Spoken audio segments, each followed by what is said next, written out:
Bueno, voy conectando mi cerebro ahora, información incorporada, habla de un querido amigo, de un gran profesional, de un formidable consultor político, analista de opinión pública y además, objetivamente, director de equipos consultores. Pone la mañana en camino Ignacio Sosnávar. ¿Cómo andas, Ignacio? Buen día.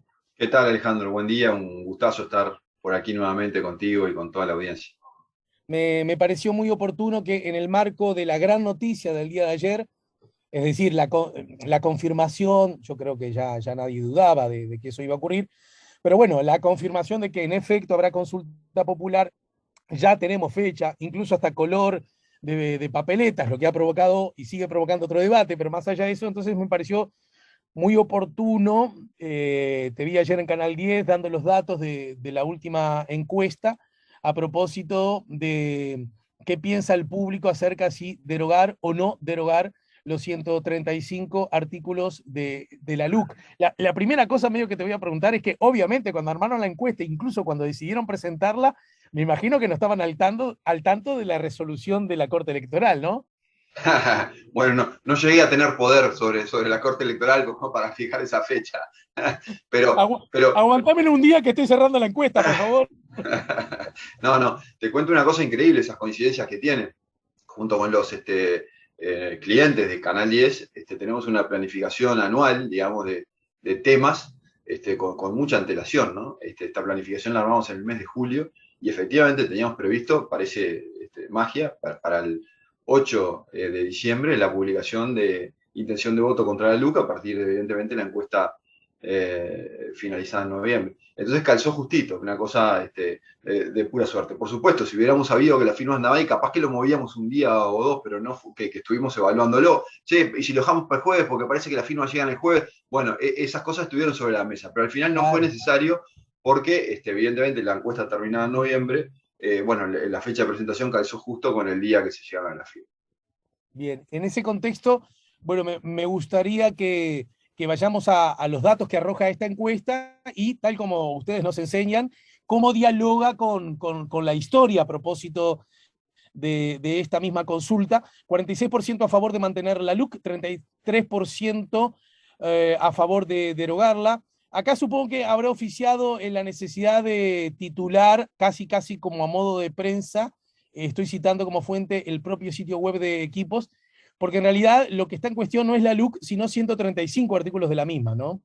Sí, correcto. Y por supuesto en la ficha técnica de la encuesta que está ahí se ve la Ya lo pregunta. En la revisé. pregunta evidentemente somos más precisos y más detallados, pero como titular, evidentemente, y aparte el debate público no se da en términos de sí a favor de derogar los 135 artículos de la LUC, sino que el debate en general se simplifica en términos de sí a la derogación o no a la derogación. Y después también optamos ya desde junio por una forma de preguntar que no va directo a sí o no, sino que porque tenemos información, no solo creemos, sino que a esta altura tenemos información de que mucha gente todavía no sabe, se va a empezar a enterar con presión qué es el sí o no. Entonces, más bien, preguntamos directamente si su pulsión básica, si su orientación es hacia mantener los 135 artículos de la LUC o hacia derogar los 135 artículos de la LUC. Y esa pregunta la venimos haciendo del mes de junio, y en a fines de noviembre, 25 de noviembre a 2 de diciembre, la fecha de campo, el clima de opinión en este momento, en esta foto, es el que tú describías, ¿no? 46 a favor de mantener la LUC, 33 a favor de derogar, y hay un 18% de personas que están indecisos, más 2 que dicen que van a votar en blanco, y 1%, 2 porque dicen que van a votar en un lado y 1% en blanco. Entonces, el clima de opinión tiene cierta inclinación, no es mayoritario, por ahí lo decimos en el artículo, no se trata de que la mayoría de la población tenga una orientación hacia mantener, porque una mayoría requeriría ser más del 50, y hoy no es más del 50, es 46%. Es un escenario dividido, técnicamente se trata de un escenario de opinión dividido, pero más inclinado hacia el mantenimiento que hacia la derogación. Sí, Ahora, de hecho, esta afirmación, y claro, seguramente ibas hacia eso, porque tiene viene un montón de... acompañado con el concepto inestable, ¿no? Bueno, exactamente, porque como ya hemos hablado muchas veces, Alejandro, una foto no es un pronóstico. La foto de hoy no necesariamente va a ser igual la foto del 27 de marzo, eso no sabemos, eso es futurología. no estamos haciendo pronóstico. A la hora de ver si un clima de opinión como el que tenemos hoy puede ser considerado como un buen anticipador del clima futuro, tenemos que mirar algunos elementos. Uno es eso, es la estabilidad pasada. Y la verdad que cuando nosotros miramos la serie de datos desde junio en adelante, no vemos estabilidad. Vemos que hay 2 meses, junio y julio, donde había una diferencia de más de 10 puntos a favor de mantener la ley sobre derogar.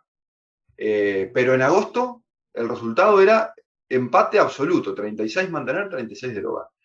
En septiembre vuelve a abrir una brecha a favor de mantener. Y en octubre vuelve a haber un empate técnico, creo que 3 puntos de diferencia, margen de error, pero vuelve a haber un empate. Y ahora en noviembre vuelve a abrir una brecha. Entonces, evidentemente la opinión no está estable.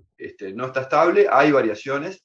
Estas variaciones están entre una situación de empate, o sea, una definición por la nariz, en un sentido o en otro, y una brecha más amplia, digamos, a favor del mantener, pero está claro que la opinión pública no está estable. Entonces, cuando no hay estabilidad en el pasado, bueno, uno no debe asumir naturalmente que va a haber estabilidad hacia adelante. Eso como un primer elemento, digamos, que permite, digamos, complejizar el análisis.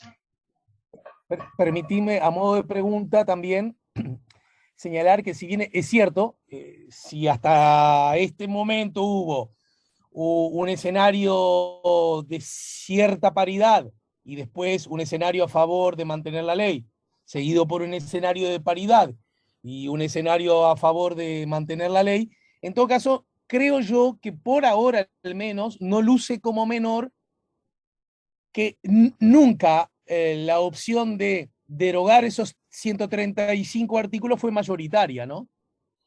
Sí, eso es cierto. Por eso, la variación siempre ha estado entre una inclinación hacia mantener la ley o una situación de empate. Pero en ningún caso tampoco la orientación por mantener la ley ha sido mayoritaria. Entonces, sí ha superado el 50%. Entonces, en definitiva, habiendo tantos indecisos, hay un escenario que luce claramente abierto hacia adelante, ¿no? Más allá de que está claro que la conclusión a fines de noviembre es que el escenario, es que el clima de opinión es más favorable al mantenimiento que a la derogación, aunque un mes atrás probablemente estábamos diciendo una cosa distinta, pero esto es lo que tiene la opinión pública, ¿no? Si la foto de octubre valiera para marzo, no haría más encuestas y me tendría que dedicar a otra cosa, Alejandro, pero quizá el periodismo radial. La idea es seguir haciendo encuestas hasta el día del referéndum.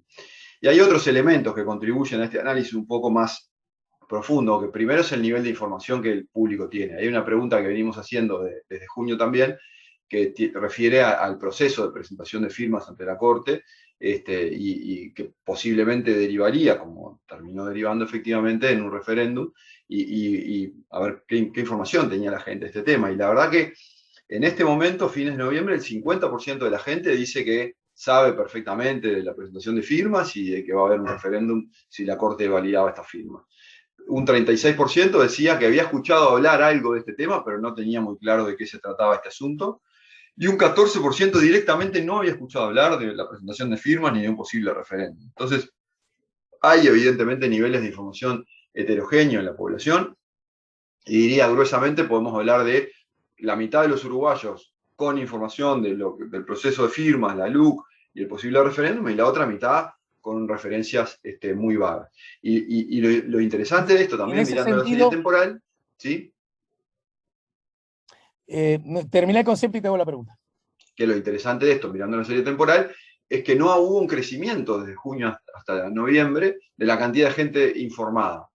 Algo que nosotros ya habíamos visto, ¿no? Por otros indicadores de las encuestas, parece terminar confirmándose en el sentido de que esta campaña de la LUC, que iniciada desde el momento de presentación de la firma, no terminó penetrando en algunos ámbitos de la sociedad, ¿no? Que están en la pospandemia, viendo cómo recuperan su dinámica, digamos, de la vieja o nueva normalidad, preocupados por razones cuestiones de pan y manteca, como decía mi colega recordado Luis Eduardo González, cuestiones de la vida cotidiana, de la dura vida cotidiana, y no necesariamente involucrándose en este asunto de la luz. En un referéndum de voto obligatorio, evidentemente, está con más o menos ganas, probablemente, más bien, terminado el verano, terminando las vacaciones, por lo menos, la temporada de enero y mitad de febrero, la gente se va a tener que involucrar. Pero lo cierto es que esta campaña hoy no ha penetrado y esto hace también que el territorio de fondo pueda ser considerado inestable. Bien, y a propósito de este dato que es uno de los que notoriamente sobresale, es decir, en su encuesta, el resultado de la encuesta arroja que la mitad de la población de los encuestados, y por lo tanto uno lo puede trasladar, escuchó hablar, tiene una idea clara acerca de la LUC y del proceso de consulta. Y la otra mitad no, con distintas variantes. No escuchó hablar o escuchó hablar, pero no tiene una idea clara. ¿Qué se puede anticipar? ¿Qué se puede pronosticar? ¿Se puede sacar alguna conclusión acerca de que en la medida que la otra mitad empiece a adquirir más información, alguna de las dos opciones puede salir fortalecida? No, es muy difícil esto porque, Alejandro, porque además la decisión sobre la LUC, sobre el referéndum, y por lo tanto la medición sobre esa actitud, tiene la complejidad adicional de que se está decidiendo sobre muchas cosas al mismo tiempo. Porque cuando uno está decidiendo sobre un tema, por más que la persona no haya estado informada en el tema, si al final uno puede tener distintos abordajes de preguntar sobre las creencias de esa persona sobre ese tema y eventualmente llegar a alguna conclusión. Pero aquí tenemos que preguntar sobre muchos temas a gente que no está informada para intentar adivinar cuáles son sus posturas. Y la verdad que cuando lo hacemos, nos encontramos con mucha gente que está o con alguna gente que está de acuerdo con algunos de los contenidos de la LUC y está en desacuerdo con otros. Y la ponderación subjetiva de cuáles son aquellos elementos que van a desempatar la opinión de esta persona, ¿no? Que decir, mira, yo estoy de acuerdo con el artículo tal, pero no estoy de acuerdo con el artículo tal. Bien. ¿Y cómo vas a definir al final tu voto para mantener o derogar la ley? Ese es un elemento que no podemos anticipar, ¿no? Entonces eso, por más que preguntemos sobre los distintos temas que aborda la ley, en general tenemos esta complejidad, digamos, de lo multitemático que es la ley de urgente consideración, y que hace difícil. Yo creo que las propias personas, cuando hemos hecho estudios, por ejemplo, cualitativos, cuando uno les pregunta, bueno, y al final, si estás de acuerdo con estos temas y estás en desacuerdo con otros, ¿cómo vas a definir? Y la gente no sabe cómo va a definir. Claro. Y aún así, perdona que insista, Ignacio, me voy a concentrar en los que no tienen ideas sobre la LUC, ¿verdad? Es decir, o que escuchó hablar pero no tiene idea clara, o que ni siquiera escuchó hablar. Estos, la mitad, fueron también encuestados y respondieron a la pregunta que harían, ahora se sabe, a finales de marzo. Hasta ahí vamos bien, ¿no? Sí, sí, correcto. Que ese universo, que tiende a responder si es que está discriminado, es decir, están más cerca de mantener la ley, están con una fuerte incidencia de no sabe, no contesta, indecisos, o está más cerca de derogar esos artículos. Hay más indecisión, evidentemente, cuanto menos el nivel de información, más indecisión, sí. Pero se mantiene el escenario dividido, digamos, tanto en los más informados como en los menos informados, con distinto énfasis, pero se mantiene el escenario dividido en términos de la orientación hacia aprobar o mantener la luz. Yo diría gruesamente, Alejandro, algo interesante, si se quiere, como para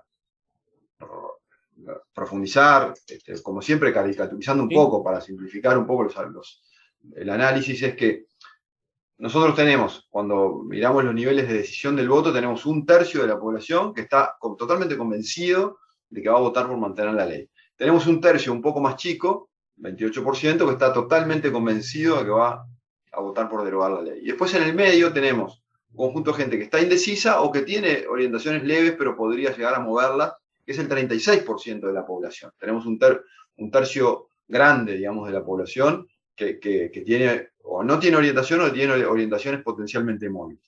Cuando yo miro toda esta bolsa, que al final es el grupo, es la minoría mayor, ¿no? Este 36% de potenciales móviles, cuando miro esta bolsa, encuentro dos perfiles. Reitero que es una simplificación. Un perfil muy claro, que es el perfil de público que comentábamos recién. Alguien que más o menos está informado, que más o menos conoce los contenidos de la LUC y que está de acuerdo con algunos contenidos y en desacuerdo con otros, y en realidad no tiene muy claro todavía cómo va a desempatar esa dualidad respecto a los contenidos.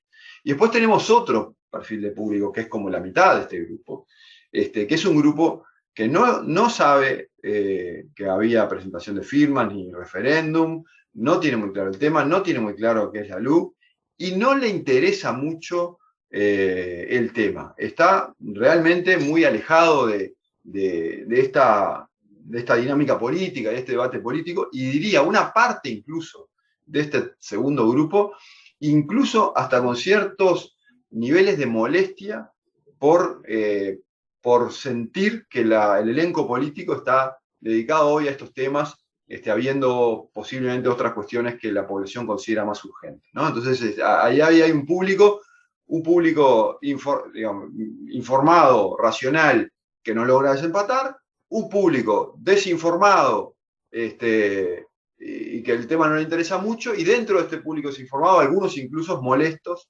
con tener que enfrentarse en estas circunstancias, porque venimos como país saliendo de una pandemia, recuperando ciertas cuestiones de normalidad, y la verdad que para mucha gente, para una parte de este grupo, es hasta una molestia tener que ocuparse de estos temas en este momento. Hay como cierto enojo de fondo con la clase política en su conjunto. ¿Ese enojo de fondo nuclea a qué porcentaje de la población? Bueno, yo diría gruesamente, si los indefinidos son 36%, supongamos que mitad y mitad, 18 y 18, y este es un grupo minoritario, es menos del 10% de la población. Menos del 10%. Me da la impresión, puedo suponer, a ver si mi análisis es incorrecto, que esas personas, por ese enojo o molestia, caricaturizando, tal como le decís, estaría más predispuesta a votar el mantenimiento de la ley, porque en todo caso, lo que ahora le provoca enojo es que se haya activado el resorte constitucional de consultarle a la ciudadanía, ¿está claro? No, pero no necesariamente, no lo leo así, porque hay muchas formas de leer esto. También puede estar enojado porque el gobierno intentó poner una ley de cuenta de consideración con 500 artículos. No sé, puede haber enojos de distinto tipo. Enojos con el gobierno o con la oposición. No creo que se atribuya a la oposición, fundamentalmente en ese grupo, la responsabilidad de convocar el referéndum y como una especie de voto castigo al final votar por el mantenimiento. Creo que es más profundo.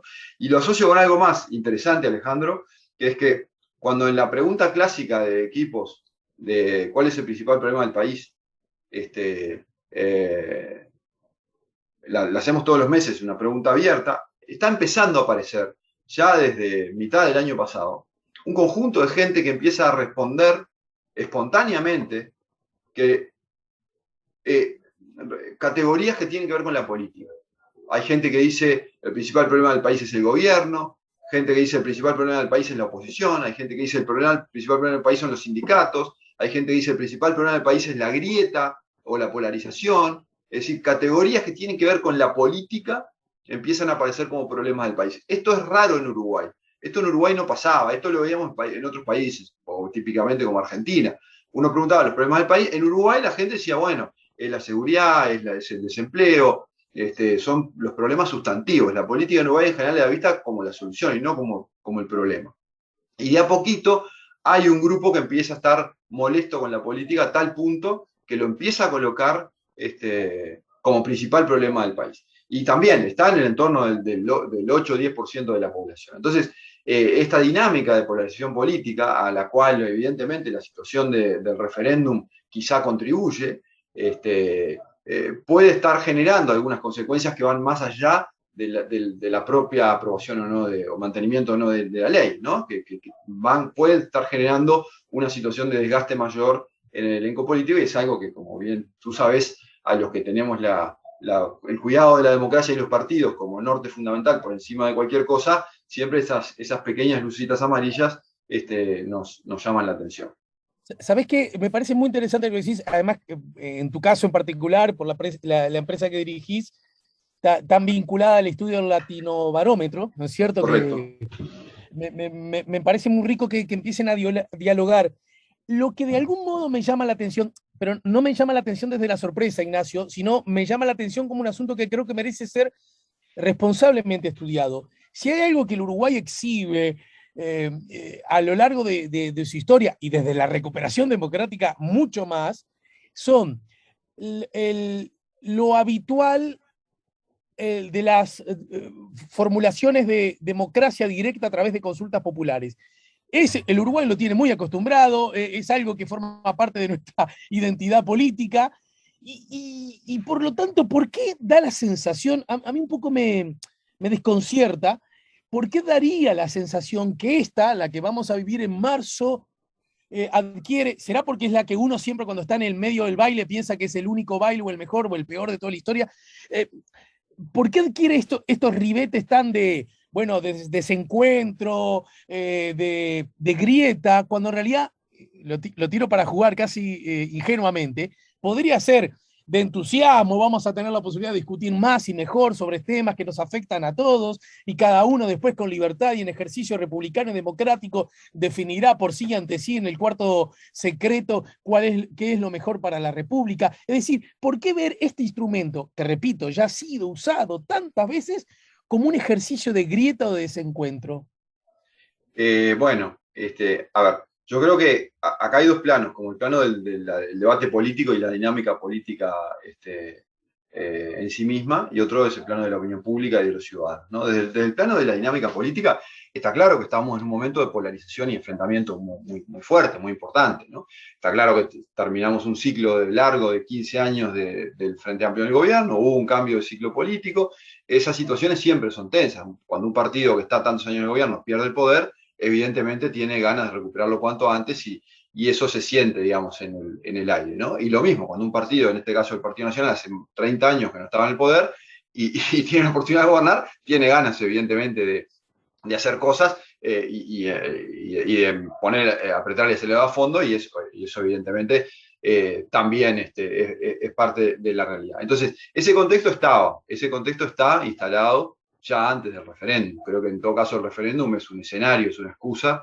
que en todo caso puede hacer más visible o potenciar un poco la polarización.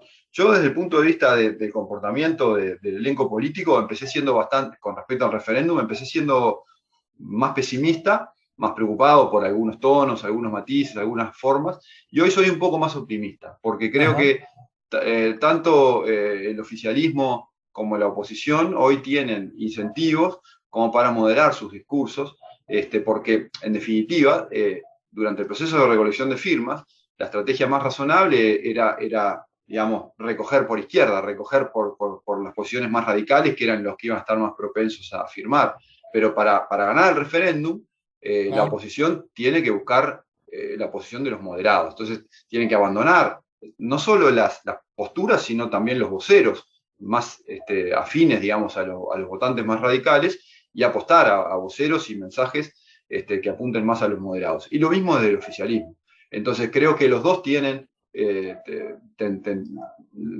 tentaciones centrípetas, que eso puede y que en este contexto, digamos, donde las rispideces pueden terminar siendo sancionadas, puede terminar siendo un gol en contra, ¿no? Claro. Creo que esto puede terminar contribuyendo, ojalá, capaz que soy ingenuo, a un debate un poquito más encauzado dentro de una polarización y un contexto de confrontación que es normal, y obviamente en un referéndum que al ser binario no tiene términos intermedios, no hay negociación posible, o la ley se mantiene o la ley se deroga, perdón, los 135 artículos se mantienen o los 135 artículos se derogan. Desde el punto de vista de la ciudadanía, yo lo que noto es que no hay acá un cuestionamiento hacia el instrumento. Yo creo que nadie discute que el instrumento es válido. Yo creo que acá hay cierta incomodidad que tiene que ver con la complejidad del tema. Cuando se discuten leyes o iniciativas monotemáticas, es más fácil tomar postura. Claro. A veces estas han sido, digamos, convocatorias sobre temáticas que han estado asociadas a valores, ¿no? A valores y convicciones profundas, ¿no? De distinta índole. Acá es una especie esta especie de ley ómnibus, ¿no? Que fue la ley de urgente consideración, bueno, y los 135 artículos impugnados.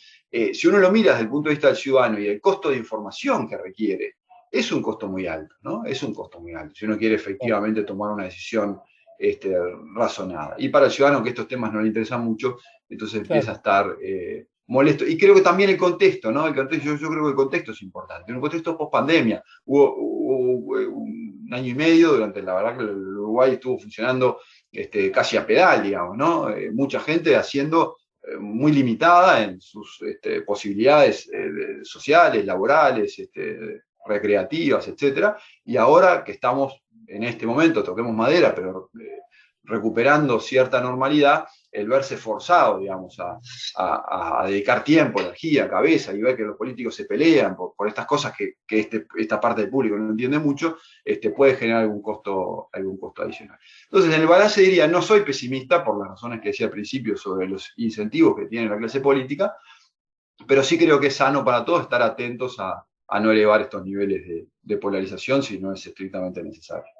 Cuidar las formas, sobre todo, ¿no? Bien, te agradezco mucho, como siempre, tu claridad y tu gentileza para ayudarnos a poner la mañana en camino. Hay 135 artículos en debate y tengo más o menos el mismo número de preguntas que hacerte, pero le dejaremos para próximos encuentros, ¿está? Con mucho gusto. Un abrazo. Abrazo, Ignacio, y gracias como siempre. Saludos. Otra cosa, los datos están en la página web de Equipos, ¿verdad? La página web de Equipos con la ficha técnica, el análisis, www.equipos.com.uy.